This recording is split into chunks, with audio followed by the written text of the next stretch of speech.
സുരക്ഷ മെച്ചപ്പെടുത്തുക, മനുഷ്യ-വന്യമൃഗ സംഘർഷങ്ങൾ ലഘൂകരിക്കുക, വനമേഖലയെ ആശ്രയിച്ച് കഴിയുന്ന വിഭാഗങ്ങളുടെ ജീവനും ജീവനോപാധികൾക്കും സംരക്ഷണം നൽകുക, കാലാവസ്ഥാ വ്യതിയാനങ്ങൾക്കെതിരെയുള്ള കവചമായി ജനങ്ങളെ നിലനിർത്തിക്കൊണ്ട് വനങ്ങളുടെ സുസ്ഥിര പരിപാലനം ഉറപ്പാക്കുക തുടങ്ങിയ പ്രവർത്തനങ്ങൾക്കാണ് വനവും വന്യജീവി സംരക്ഷണം എന്ന മേഖലയിൽ 25-26 വർഷം ഊന്നൽ നൽകുന്നത്.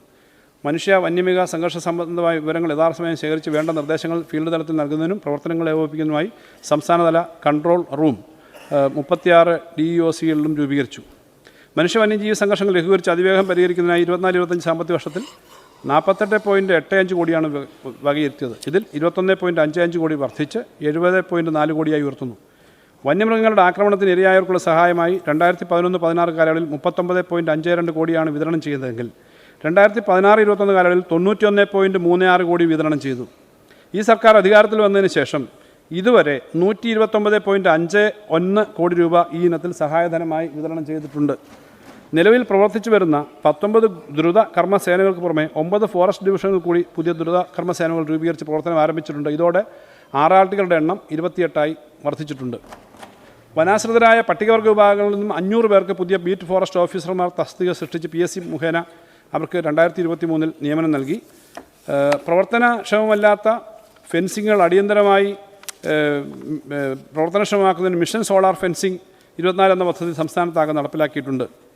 സർ, സംസ്ഥാനത്ത് പാമ്പ് കടിയേറ്റുള്ള മരണങ്ങൾ അടുത്ത 5 വർഷം കൊണ്ട് പൂർണ്ണമായും ഇല്ലാതാക്കാൻ പാമ്പ് വിഷബാധ ജീവഹാനി രഹിത കേരളം എന്ന പദ്ധതി നടപ്പിലാക്കുന്നതാണ്. വിവിധ വനസംരക്ഷണ പ്രവർത്തനങ്ങൾ, വന്യജീവി ആക്രമണങ്ങൾ ഇല്ലാതാക്കുക തുടങ്ങിയ ഘടകങ്ങൾ ഉൾപ്പെട്ട വനസംരക്ഷണ പദ്ധതിക്ക് 25 കോടി രൂപ വകയിരുത്തുന്നു. വനസംരക്ഷണ പ്രവർത്തനങ്ങളുടെ ശാക്തീകരണത്തിനും അടിസ്ഥാന സൗകര്യ വികസനത്തിനുമായി 50.3 കോടി രൂപ വകയിരുത്തുന്നു. പ്രോജക്റ്റ് എലിഫൻ്റ് പദ്ധതിയിൽ ഉൾപ്പെടുത്തി പെരിയാർ, ആനമുടി, നിലമ്പൂർ, വയനാട് ആനസങ്കേതങ്ങൾ മെച്ചപ്പെടുത്തുന്നതിന് 3.5 കോടി രൂപ വകയിരുത്തുന്നു. കോട്ടൂർ ആന പുനരധിവാസ കേന്ദ്രത്തിനായി 2 കോടി രൂപ വകയിരുത്തുന്നു. സർ, ഗ്രാമവികസന മേഖലയ്ക്കായി 2025-26 798.74 കോടി രൂപ വകയിരുത്തുന്നു. മുൻ വർഷത്തേക്കാൾ 598.75 കോടി രൂപ അധികമാണ് ഈ വർഷം വകയിരുത്തുന്നത്. മഹാത്മാഗാന്ധി ദേശീയ ഗ്രാമീണ തൊഴിലുറപ്പ് പദ്ധതിയിൽ ശരാശരി തൊഴിൽ ദിനങ്ങൾ വർദ്ധിപ്പിച്ച് രജിസ്റ്റർ ചെയ്ത തൊഴിലാളികളുടെ ഉപജീവന സുരക്ഷ ഉറപ്പാക്കുന്നതിനുള്ള പരിശ്രമം നടത്തുകയും 10.5 കോടി തൊഴിൽ ദിനങ്ങൾ സൃഷ്ടിക്കുകയും വഴി 3,875.76 കോടി രൂപ വേതനമായി ലഭ്യമാക്കുകയാണ് 25-26 സാമ്പത്തിക വർഷത്തിൽ ലഭ്യപ്പെടുന്നത്. പ്രധാനമന്ത്രി ഗ്രാമസഡക്ക് യോജന എന്ന പദ്ധതിയുടെ സംസ്ഥാന വിഹിതമായി 80 കോടി രൂപ വകയിരുത്തുന്നു. സർ, നിലവിൽ ഇൻഫർമേഷൻ സെൻ്ററുകളില്ലാത്ത ബ്ലോക്ക് പഞ്ചായത്തുകളിൽ ഇവ സ്ഥാപിക്കുന്നതാണ്. 2025 നവംബർ 1 ആകുമ്പോഴേക്കും അതിദരിദ്രരില്ലാത്ത കേരളമെന്ന ലക്ഷ്യം കൈവരിക്കാനുള്ള ഊർജിതമായ പ്രവർത്തനത്തിൻ്റെ ഭാഗമായി സർവേയിലൂടെ കണ്ടെത്തിയ 64,006 കുടുംബങ്ങളിൽ 44,539 കുടുംബങ്ങളെ അതിദാരിദ്ര്യത്തിൽ നിന്നും മോചിപ്പിച്ചു കഴിഞ്ഞു. ഇനി 11,814 കുടുംബങ്ങളെ കൂടി ദാരിദ്ര്യത്തിൽ നിന്നും കരകയറ്റുന്നതിനുള്ള നടപടികൾ സ്വീകരിക്കും. ഗ്യാപ്പ് ഫണ്ട് നൽകുന്നതിനായി 60 കോടി രൂപ മാറ്റിവെക്കുന്നു. കേരള സംസ്ഥാന സാക്ഷരതാ മിഷൻ അതോറിറ്റിക്ക് തുടർ വിദ്യാഭ്യാസ പദ്ധതിക്കായി 20.2 കോടി രൂപ വകയിരുത്തുന്നു.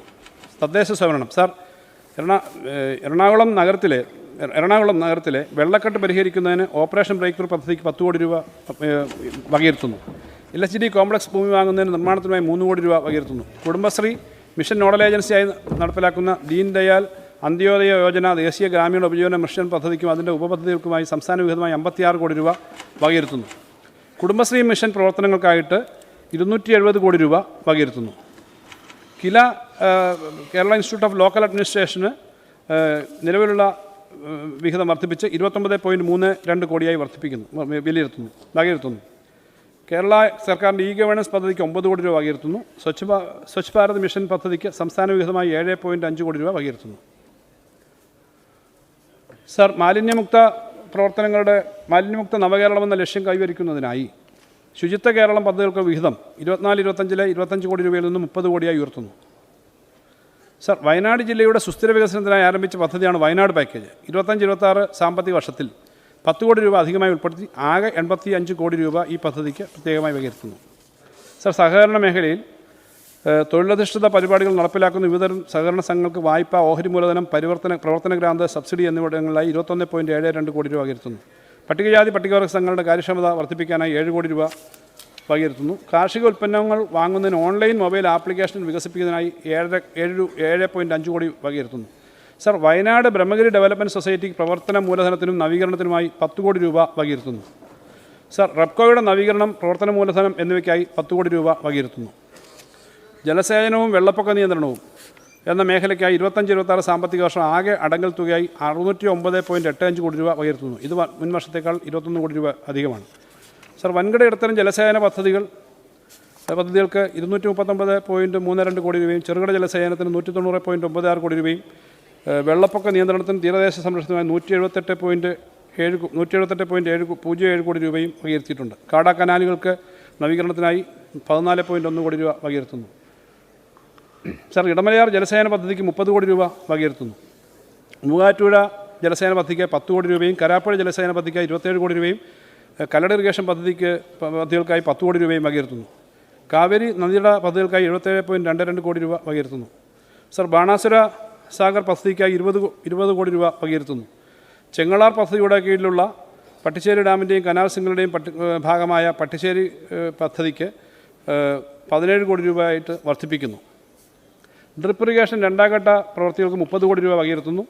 കുറ്റ്യാടി ജലസേചന പദ്ധതിയുടെ നവീകരണത്തിനായി 5 കോടി രൂപയും ചിറ്റൂർ പുഴ ജലസേചന പദ്ധതിയുടെ കനാലുകളുടെ നവീകരണത്തിന് 12 കോടിയും വകയിരുത്തുന്നു. പഴശ്ശി ജലസേചന പദ്ധതിയുടെ പ്രധാന കനാലിൻ്റെയും ശാഖാ കനാലിൻ്റെയും വിതരണ ശൃംഖലയുടെയും നവീകരണ പദ്ധതിക്ക് 13 കോടി രൂപ വകയിരുത്തുന്നു. കാഞ്ഞിരപ്പുഴ പദ്ധതിക്ക് ടോക്കൺ പ്രൊവിഷനായി 1 കോടി രൂപ വെക്കുന്നു. വെള്ളപ്പൊക്ക പരിഹാരമായി തോട്ടപ്പള്ളി സ്പില്ലേ ശക്തിപ്പെടുത്തുന്നതിൻ്റെ പ്രവർത്തനത്തിന് 5 കോടി രൂപ വെക്കുന്നു. മീനച്ചിൽ നദീതടത്തിൽ പുതിയ പദ്ധതി കാർഷിക മേഖല വികസനത്തിന് സഹായമാകുന്ന ചെറിയ ഡാം നിർമ്മിക്കുന്നതിന് തീരുമാനമെടുത്തിട്ടുണ്ട്. പാലാ മുനിസിപ്പാലിറ്റിയിലെ അരുണാപുരത്ത് 75 മീറ്റർ നീളത്തിൽ റെഗുലേറ്റർ കം ബ്രിഡ്ജോട് കൂടിയ ഡാം നിർമ്മിക്കുന്നതിന് 3 കോടി രൂപ വകയിരുത്തുന്നു. വെള്ളപ്പൊക്ക ഭീഷണി നേരിടുന്നതിനായി അരൂർ മേഖലയിൽ ഉൾപ്പെടെയുള്ള വേമ്പനാട് കായലിൻ്റെ ഭാഗങ്ങൾ ആഴം കൂട്ടുന്നതിന് മണ്ണ് നീക്കാൻ അനുമതി നൽകും. ഇതിനായി 10 കോടി രൂപ വകയിരുത്തുന്നു. ചെറുകിട ജലസേചനം 192.46 കോടി രൂപ ഇതിനായി വകയിരുത്തുന്നു. മുൻ വർഷത്തേക്കാൾ 27.68 കോടി രൂപ അധികമാണ്. സർ, സംസ്ഥാന ഭൂഗർഭ ജല ലഭ്യത ഉറപ്പാക്കുന്നതിന് വികസനത്തിനാവശ്യമുള്ള സൗകര്യങ്ങൾ ലഭ്യമാക്കുന്നതിനുമുള്ള പദ്ധതിക്കായി 22 കോടി രൂപ വകയിരുത്തുന്നു. പുതിയ സൂക്ഷ്മ ജലസേചന പദ്ധതിക്കായി 30.6 കോടിയും ലിഫ്റ്റ് ഇറിഗേഷൻ പദ്ധതിക്കായി 17 കോടിയും ചെറുകിട ജലസേചനം ക്ലാസ് 1 പദ്ധതിക്ക് 71.1 കോടി രൂപയും ക്ലാസ് 2 ചെറുകിട ജലസേചന പദ്ധതിക്ക് 22.5 കോടി രൂപയും വകയിരുത്തുന്നു. കുട്ടനാടിൽ അടിസ്ഥാന സൗകര്യ വികസന പ്രവർത്തനങ്ങൾക്കായി നടപ്പിലാക്കുന്ന പദ്ധതിക്കായി 100 കോടി രൂപ വകയിരുത്തുന്നു. വെള്ളപ്പൊക്ക നിവാരണത്തിനുള്ള പ്രവൃത്തികൾക്ക് 57 കോടി രൂപ, ജലസേചന വകുപ്പിൻ്റെ കീഴിലുള്ള വിവിധ തീരദേശ തീരസംരക്ഷണ പദ്ധതികൾക്കായിട്ട് 15 കോടിയും വകയിരുത്തുന്നു. സർ, ആഭ്യന്തര വൈദ്യുതി ഉത്പാദനത്തിൽ സർക്കാർ അധികാരത്തിൽ വന്നതിന് ശേഷം 1306.238 മെഗാവാട്ടിൻ്റെ വർധനയുണ്ടായി. ഇതിൽ ജലവൈദ്യുത പദ്ധതികൾ വഴി 148.55 മെഗാവാട്ടും സൗരോർജ്ജ നിലയങ്ങൾ വഴി 1157.688 മെഗാവാട്ടുമാണ് വർദ്ധിച്ചത്. 40 മെഗാവാട്ട് ശേഷിയുള്ള തൊട്ടിയാർ ജലവൈദ്യുത പദ്ധതിയും 60 മെഗാവാട്ട് ശേഷിയുള്ള പള്ളിവാസൽ ജലവൈദ്യുത പദ്ധതിയുടെ വിപുലീകരണവും പൂർത്തിയായി. KSU മുഖേന സൗര പദ്ധതിയിലൂടെ 49,509 പുരപ്പുറങ്ങളിലായി 229.528 മെഗാവാട്ട് ശേഷിയുള്ള സൗരോർജ്ജ നിലയങ്ങൾ പൂർത്തിയായി. ഊർജ്ജ മേഖലയ്ക്കായി ആകെ 1156.76 കോടി രൂപ വകയിരുത്തുന്നു. സർ, വൈദ്യുതി ഉൽപ്പാദനം വർദ്ധിപ്പിക്കുന്നതിന് പമ്പ്ഡ് ആൻഡ് സ്റ്റോറേജ് പദ്ധതികൾ വിപുലമായി സമയബന്ധിതമായി നടപ്പിലാക്കും. ഇതിനായി ഒരു പ്രത്യേക പദ്ധതി നടപ്പിലാക്കാൻ 100 കോടി രൂപ അധികമായി വകയിരുത്തുന്നു. Kerala state electricity board limited 2025-26 KSEBക്കായി 1088.8 കോടി രൂപ വകയിരുത്തുന്നു. ജലസേചന വകുപ്പിൻ്റെ പഴശ്ശി ഇറിഗേഷൻ ബാരേജിൽ നടപ്പിലാക്കുന്ന പഴശ്ശി സാഗർ പദ്ധതിക്ക് 10 കോടി രൂപ, മാരിപ്പുഴ ജലവൈദ്യുത പദ്ധതിക്കായി 2 കോടി രൂപയും മറ്റ് ചെറുകിട വൈദ്യുത പദ്ധതികൾക്കായി 12 കോടിയും വകയിരുത്തുന്നു. സാധ്യമായ ഇടങ്ങളിൽ ചെറുകിട ജലവൈദ്യുത പദ്ധതികൾ ആരംഭിക്കുന്നതിന് അടിയന്തര നടപടികൾ സ്വീകരിക്കും. പ്രസരണ ശൃംഖലകൾക്കായി 370 കോടി രൂപ വകയിരുത്തുന്നു. ജലവൈദ്യുത നിലയങ്ങളുടെ നവീകരണത്തിനും ആധുനികവൽക്കരണത്തിനുമായി 20 കോടി രൂപ വകയിരുത്തുന്നു. സർ, വാണിജ്യ നഷ്ടം കുറച്ചുകൊണ്ട് വരുന്നതിനുള്ള ദ്യുതി പദ്ധതിക്ക് 430 കോടി രൂപ വകയിരുത്തുന്നു. സർ, പകൽ കുറഞ്ഞ നിരക്കിൽ വൈദ്യുതി സംഭരിച്ച് രാത്രി ലഭ്യമാക്കുന്നതാണ് battery energy storage system BES. സംസ്ഥാനത്തിന് അനുവദിച്ച 500 മെഗാവാട്ട് BES കാസർഗോഡ് മൈലാട്ടിയിൽ 2026 പ്രവർത്തനം ആരംഭിക്കും. ബാറ്ററി എനർജി സ്റ്റോറേജ് സിസ്റ്റം നടപ്പിലാക്കുന്നതിനായി പ്രാഥമികമായി പ്രത്യേകമായി 5 കോടി രൂപ വകയിരുത്തുന്നു. ഊർജ്ജ മേഖലയിൽ നവീന പ്രവർത്തനങ്ങളും ഊർജ്ജ സംരക്ഷണ പ്രവർത്തനങ്ങളും നടപ്പിലാക്കുന്നതിനായി എസ്കോട്ട് എന്ന പദ്ധതിക്ക് 41.22 കോടി വകയിരുത്തുന്നു. അനർട്ടിൻ്റെ വിവിധ പ്രവർത്തനങ്ങൾ ഉൾപ്പെടെ പാരമ്പര്യേകത ഊർജ്ജ മേഖലയ്ക്ക് 67.96 കോടി രൂപ വകയിരുത്തുന്നു.